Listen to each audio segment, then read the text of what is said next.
Welcome back to the channel and welcome back to another quick pick prediction video. In this video, I'll be predicting a lightweight bout between Michael Johnson versus Alan Patrick. And how's this one right here? So in reality, flat out low, bottom of the barrel, abysmal confidence in this fight right here.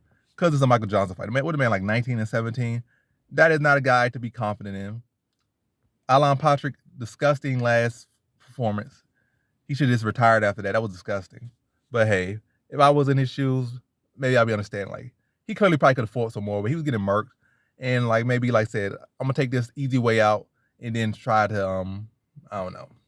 But his whole career weird. It's like he just loves to be in the UFC, but not actually fight. Like man fight like once every 2 years and puts on an uninspiring performance. So and only got 3 losses. That's the thing. Like I feel like he should have way more losses. He definitely should have 4, but even outside that, I feel like he should have way more losses the way he fights, especially as of recently. But then again, he only fights once every 2 years or 3 years. Like that's a guy, he probably just out there selling underwear and chocolate bars saying he's a UFC fighter, but he not really doing UFC fighting. But I hope he gets sparked. Just teach him a lesson and retire him.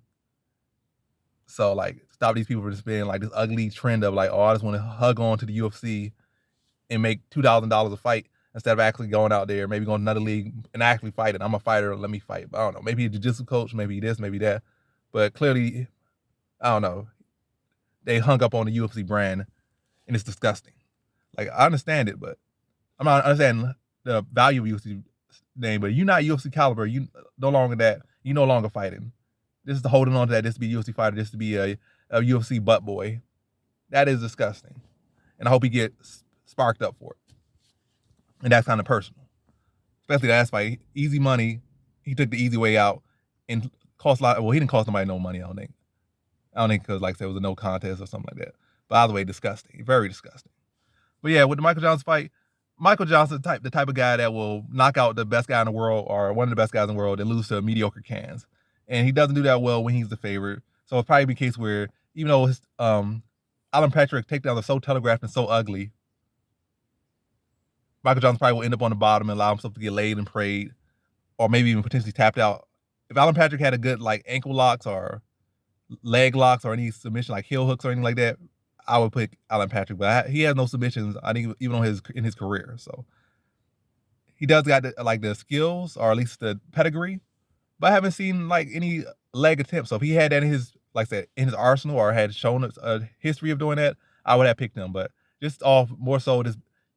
Most of his fights have been won by being a blanket, in a low-level blanket, and also telegraphing the takedowns the way he does. I'm going to lean Michael Johnson. I'm going to say decision. Like, should be like a knockout, but Michael Johnson hasn't knocked no one out since 2016. So both guys have been going to decision a lot, and I'm going to take a decision victory for Michael Johnson to be able to see those ugly takedowns coming. It's not like Alan Patrick shoots 20 takedowns. It's not like he sets up his striking with his wrestling so well. So I feel like Michael Johnson still should be able to see it, should be able to defend it, but probably still will give up a takedown. Probably be landing real like no good shots through the first 3-4 minutes of the fight of their first round, and then give up a takedown late and allow himself to get beat up, but still win the round off bottom or because of his first 4 minutes. Second round probably looking good. Third round probably gonna get rocked and then take it down. But then, like I said, it's gonna be an ugly fight. But ultimately, I feel like Michael Johnson has the tools, and Alan Patrick just doesn't blend stuff that well, and should be able to keep his fight on the feet and land good shots. I don't think he stops him. I think it's a decision. I think it's an ugly fight. Betting wise, I don't know. My advice is just leave it alone. But your confidence is your confidence. Invest how you invest. But I would say leave it alone. Maybe try to look deeper into the props. But other than that, disgusting fight all around.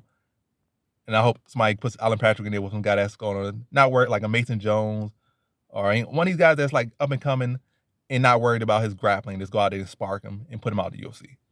Like that last one was disgusting. The way he's been fighting is disgusting. The way he hugging onto the UFC is disgusting. So in this fight, I got Michael Johnson via decision.